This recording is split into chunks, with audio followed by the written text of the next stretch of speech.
ବର୍ଷା ଦିନରେ ତାଳ କାକରାର ସ୍ୱାଦ ହିଁ କିଛି ଅଲଗା। ତ ଓଡ଼ିଶା ହାଣ୍ଡିଶାଳକୁ ଆପଣମାନଙ୍କୁ ବହୁତ ବହୁତ ସ୍ୱାଗତ। ତ ମୁଁ ଏଇଠି ଦୁଇଟି ତାଳ ନେଇଛି। ତାଳ ଦୁଇଟିକୁ ପ୍ରଥମେ କୁଟାରୁ ବାହାର କରି ତାକୁ ଗରମ ପାଣିରେ ମୁଁ ଚକଟି ଦେଇଛି।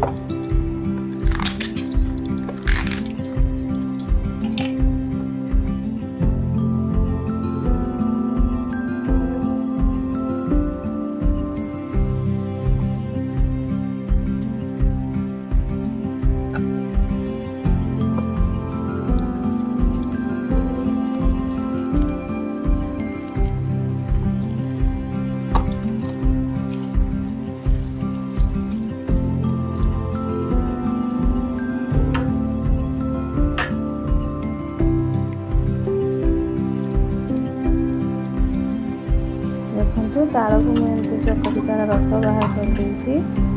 ତ ରସ ବାହାର କରି ସାରିଲା ପରେ ତାକୁ ଟିକେ ଛାଣିଦେବା।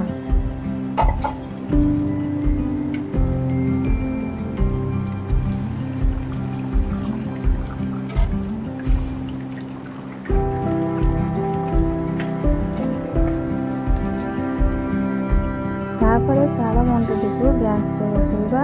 ତ ସେଥିରେ କିଛି ଚିନି ଦେବା, କିଛି ସ୍ୱାଦ ଅନୁସାରେ ଲୁଣ ଦେବା, ଟିକେ ପାନମଧୁରୀ ଦେବା ଆଉ ତେଲ ଗୋଟେ ଚାମଚ ଦେବା। ତ ତାକୁ ଫୁଟିବାକୁ ଛାଡ଼ିଦେବା। ମଝିରେ ମଝିରେ ତାକୁ ଘାଣ୍ଟିବା। ଦେଖନ୍ତୁ ତାଳ ମଣ୍ଡଟି ଏବେ ଫୁଟୁଛି। ତ ଫୁଟିଲା ପରେ ସେଥିରେ ଅଳ୍ପ ଅଳ୍ପ କରି ସୁଜି ଦେବା।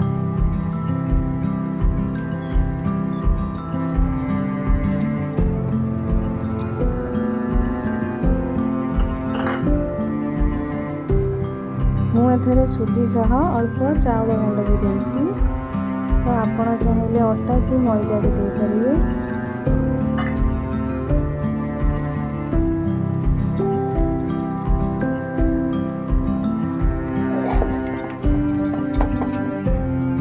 ଦେଖନ୍ତୁ ଏବେ ମୋର ଜନ୍ତାଟି ହେଇଯାଇଛି। ତାକୁ ଓହ୍ଲେଇକି ଥଣ୍ଡା କରିବାକୁ ରଖିଦେବା।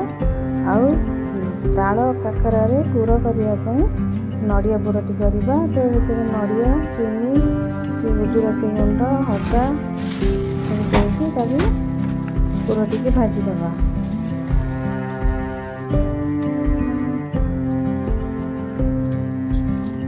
ତ ଯନ୍ତୁଣୀଟିକୁ ଭଲସେ ଚକଟି ଦେବା।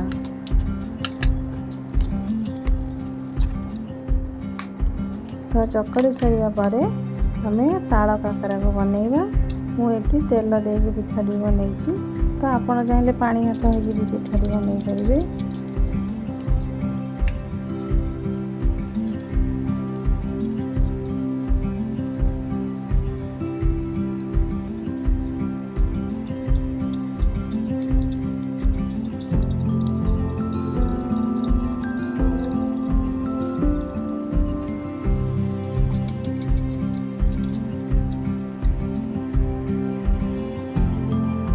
ତ ଦେଖନ୍ତୁ ଏବେ ମୋର ପିଠା ସବୁ ହେଇସାରିଛି। ତ ମୁଁ ତେଲ ଆଗରୁ ବସାଇ ଦେଇଥିଲି, ତାତିଥିଲା।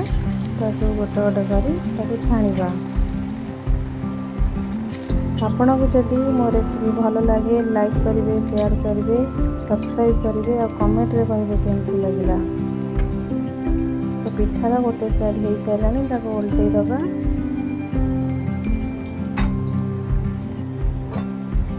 ତ ଏବେ ଦେଖନ୍ତୁ ତାଳ କାକରା ପୁରା ଆମର ରେଡ଼ି ହେଇଗଲା। ତାକୁ ବାହାର କରିଦେବା। ଏବେ ଆମର ପ୍ରସ୍ତୁତ ହେଇଗଲା ତାଳ କାକରା।